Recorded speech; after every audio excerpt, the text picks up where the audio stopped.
Hey, welcome. If you're a new English teacher, you are in exactly the right place. Think of this as us building your very first, most essential professional toolkit, filling it with all the core strategies you're going to need to feel confident right from day one. Let's dive in. So let's just start with the big question, right? How in the world do you even begin to teach something as massive and complex as an entire language?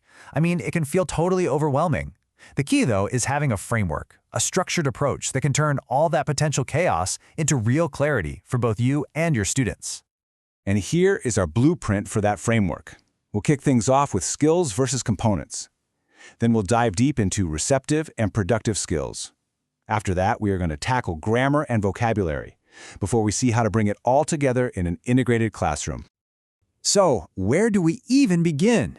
Well, we start with the absolute foundation, understanding the basic building blocks of the language itself.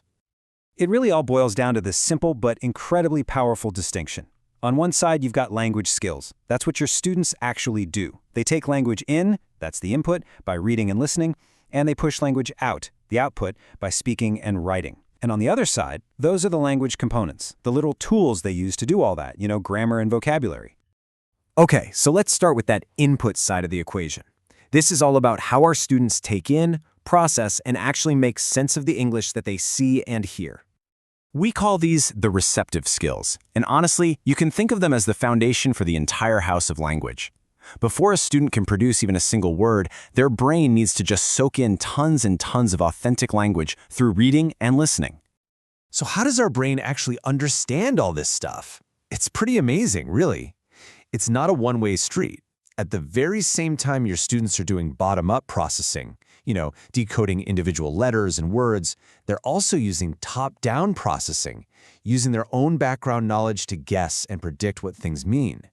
The truly incredible part is that skilled learners do both of these things at the exact same time. So how do we actually teach this in the classroom? With a simple but super effective three-stage method. You get students ready before they read or listen, you guide them while they're doing it, and you help them connect with the material after they've finished.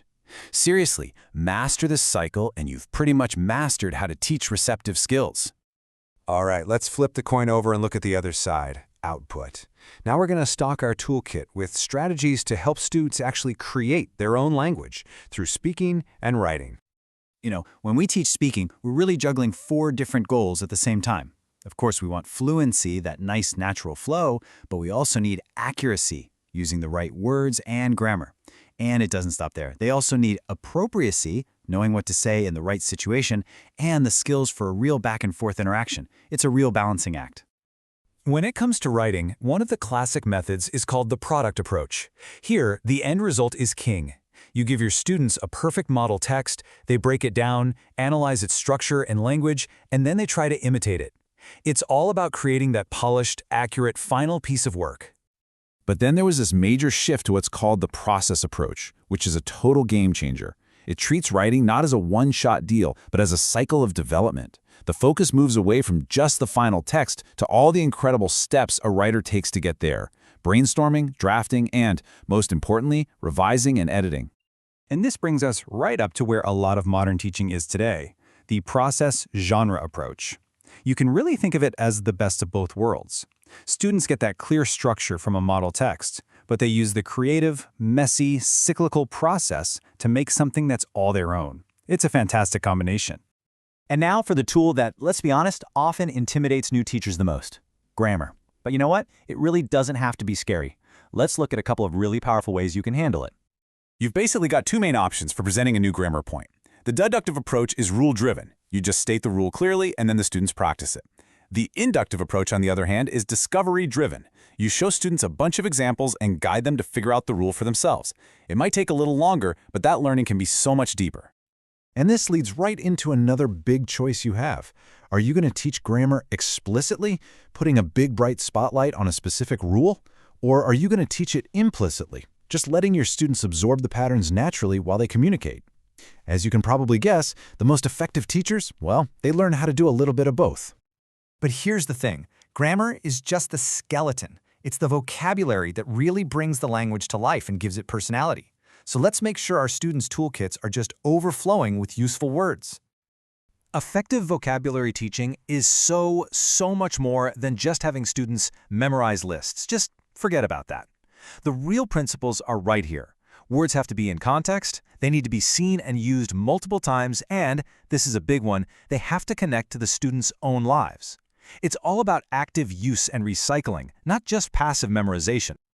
This four-stage cycle is the absolute key to making vocabulary stick. First, you present the word in a rich context. Then students get some controlled practice. Next, and this is vital, they have to actually produce it on their own. And the final, crucial step, you recycle that word again and again in future lessons until it's locked in their memory for good. Okay, for our final section, we're going to see how all of these amazing tools we've collected don't just sit there separately in the toolbox. Nope. The real magic happens when they all start working together. And this, right here, is the ultimate goal. In the real world, we don't just do grammar for 5 minutes and then practice listening for 10. We use everything all at once. The most powerful lessons reflect this. A reading activity becomes a springboard for a speaking task that needs new vocabulary and a specific grammar structure. You see, everything is connected. At the end of the day, the goal of this entire toolkit is to build your students' overall communicative competence. It's about finding that sweet spot, that perfect blend of fluency and accuracy that allows them to truly express who they are and what they think to the world.